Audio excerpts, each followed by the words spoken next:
বাংলা সাহিত্যের কিছু গল্প নিয়ে আমার এক বিশেষ নিবেদন স্তুতি। আপনারা শুনছেন স্তুতি, আমি সৌরভ বেজ আজ নিয়ে এসেছি আপনাদের জন্য একটি নতুন গল্প শরৎচন্দ্র চট্টোপাধ্যায়ের লেখা শখের থিয়েটার। এই গল্পাংশটি নেওয়া হয়েছে শ্রীকান্ত নামক উপন্যাস থেকে। পল্লীগ্রামের মানুষ কেমন ভাবে তাদের সীমিত সামর্থ্যকে আশ্রয় করে তাদের শখের অভিনয় করত, তারই চমৎকার এবং জীবন্ত বর্ণনা দিয়েছেন লেখক। ঘটনাটির মধ্যে আছে প্রবল কৌতুক, যা আমাদের নির্মল হাসিতে ভরিয়ে তোলে। কথাশিল্পী শরৎচন্দ্র চট্টোপাধ্যায় বাংলা সাহিত্যের একজন অন্যতম শ্রেষ্ঠ ঔপন্যাসিক। অজস্র উপন্যাস ছাড়াও তার অনেক বিখ্যাত ছোট গল্প আছে।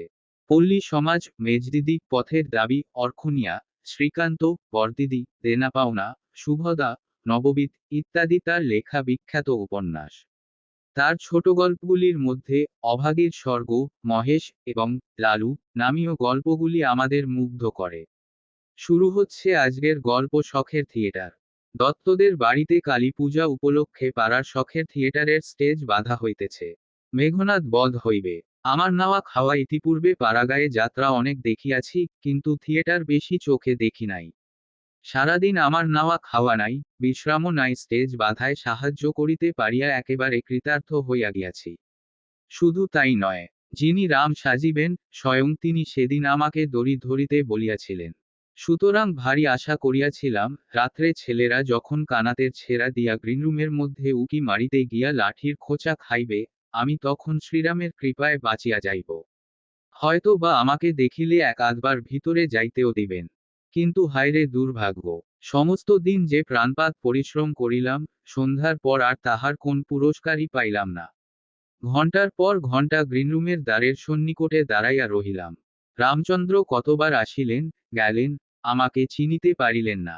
একবার জিজ্ঞাসাও করিলেন না, অমন করিয়া দাঁড়াইয়া কেন? অকৃতজ্ঞ রাম! দড়ি ধরার প্রয়োজনও কি তাহার একেবারেই শেষ হইয়া গেছে? রাত্রি 10টার পর থিয়েটারের পয়লা বেল হইয়া গেলে নিতান্ত ক্ষুণ্ণমনে সমস্ত ব্যাপারটার উপরেই হতশ্রদ্ধ হইয়া সুমুখে আসিয়া একটা জায়গা দখল করিয়া বসিলাম। কিন্তু অল্পকালের মধ্যেই সমস্ত অভিমান ভুলিয়া গেলাম। সে কি প্লে! জীবনে অনেক প্লে দেখিয়াছি বটে, কিন্তু তেমনটি আর দেখিলাম না। মেঘনাদ স্বয়ং এক বিপর্যয় কাণ্ড।